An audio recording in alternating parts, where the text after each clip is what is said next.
First of all, thanks for your excellent performance and thanks for giving your best. And hi all! Okay, the last time I stood on stage, I told everyone how I prefer to keep my breathing simple because we were all humans after all. Well, it's still the same until now. We might be in different stages of our life, but today I hope that everyone can set aside your ego to fully listen.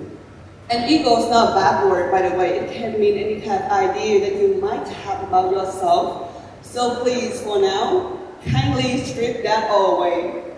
Alright, everyone, I have a question for you, all of you, my lovely ladies here, the judges, the organizer, the makeup artist, the staff, everyone. Have you ever felt like you are labeled? Can I have the next slide? Thank you. As if people only know you for that label. For example, you might be the pageant girl, you might be the dad, the rich kid, you might be labeled with your career, or you might be a very influential or powerful figure. Everything, but not for the real you. Think about it. Or maybe you don't even know who you are, or wondering days and nights if you're really what people have labeled you with.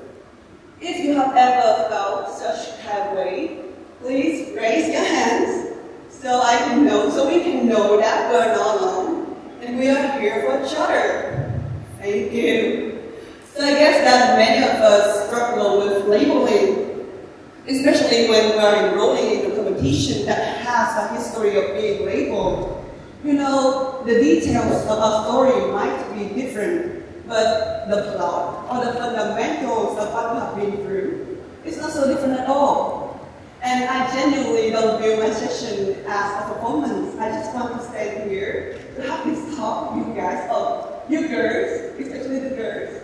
And so feel free to participate in any kind of way. All right, back to the topic.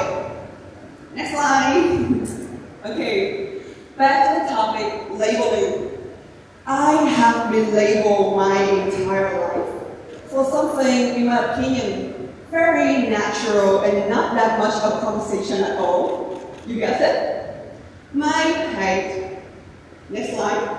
Thank you. 185 centimeters. To be clear, I wasn't always 185 centimeters tall, but I have almost always been the tallest girl or the tallest person in the room. So naturally, my height became my label. Next slide, okay. On the first day that I was born, of course, I was the latest baby in the delivery room. On my first day going to school, I was arranged to sit at the very back of the class because the soaring placement of my head was a challenge to all the students' sight.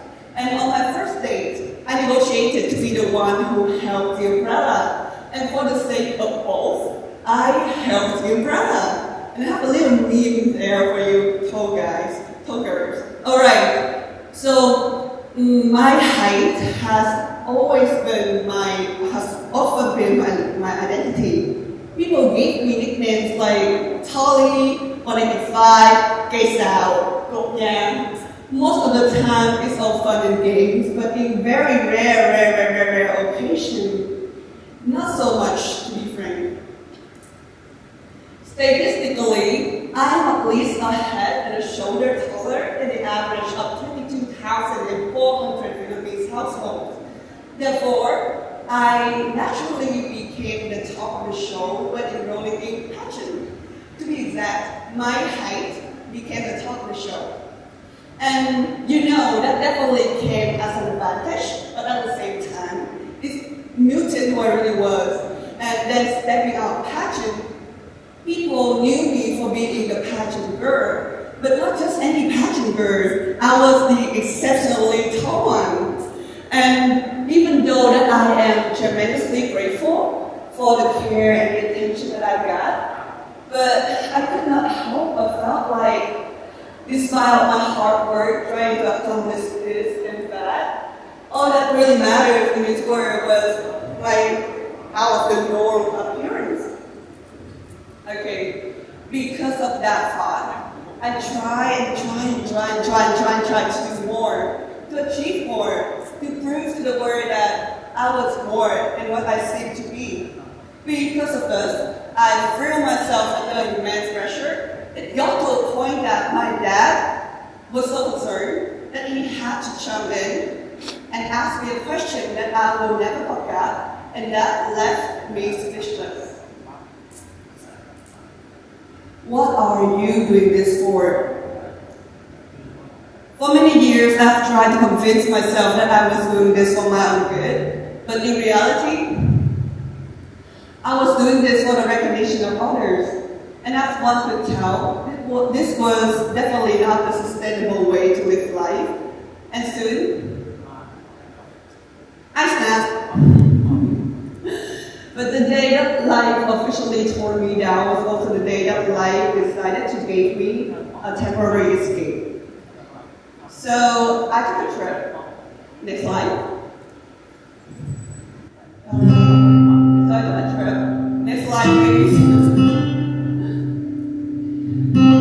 I took a trip without any plan and away from everything. Didn't book any hotels, but instead I asked to come and help out at the tea shop. And I just like walked here. Okay. And in front of a group of strangers, I introduced myself as simply next slide. A simply no, and nothing more. I wanted to be nobody, no label. It was just me. And next slide, yeah, thanks. Oh, back. Okay, and as if it was destiny, the tea shop was the beginning of a very unexpected journey that I was nowhere capable of planning. And thanks to friends at the tea shop, I got the dream to follow people who later became my family. And sorry for being so Vietnamese, but I truly cannot find a perfect interpretation of that word. But yeah, the people that I met, they saw me for who I was. They were kind and very much wise. They understood and welcomed me as a part of the family. Never in my life I have felt such kind of warmth from strangers, and I treasure that in the very deepest of my heart. Alright, throughout the journey, there was one thing that still didn't change, and that was my height. I was still 185 years tall. But I changed. Being with people who saw me for who I really was have permanently shifted my perception. And for the first time, next slide, I was able to focus on the good of my hate.